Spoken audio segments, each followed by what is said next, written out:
ତାକୁ ସାହାଯ୍ୟ ତମେ କରିବା ଉଚିତ। ଦଳୀୟ ଭିତ୍ତିରେ କାର୍ଯ୍ୟକ୍ରମ ହବ। ମୋର ମନା ନାହିଁ ଯେ ସମୀର ଦାସକୁ ଆମେ ଟିକଟ ଦେଇଥାନ୍ତୁ, କିନ୍ତୁ ପରିବର୍ତ୍ତିତ ପରିସ୍ଥିତିରେ ସମୀର ନାଁରେ ଯୋଉ ପ୍ରକାରର କାଗଜପତ୍ର ବାହାରିଥିଲା ତାକୁ ଦେଖିଲା ପରେ ଦଳର ନିଷ୍ପତ୍ତି ସେଇଟା କରାଯାଇଥିଲା। ଯଦି ସେ କଥାଟା ତାକୁ ଟିକଟ ଦିଆଗଲା ପରେ ବାହାରିଥାନ୍ତା ତେବେ ଦଳର ସମ୍ମାନ କେବେ ରହନ୍ତା ନାହିଁ।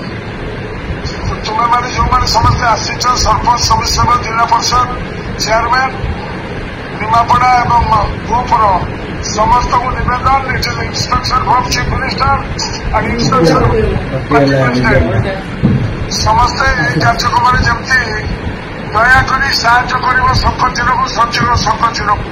ତୁମେମାନେ ସମସ୍ତେ ଜିଲ୍ଲା ପରିଷଦ ଜିତିଛ ଶଙ୍ଖଚିହ୍ନରେ, ତୁମମାନେ ସରପଞ୍ଚ ସମିଶ୍ରର ଚେୟାରମ୍ୟାନ ହେଇଛ ସମସ୍ତେ ଶଙ୍ଖଚିହ୍ନ ପାଇଁ। ତେଣୁକରି ଗୋଟିଏ ଧାଡିରେ ଦିଆଯିବ।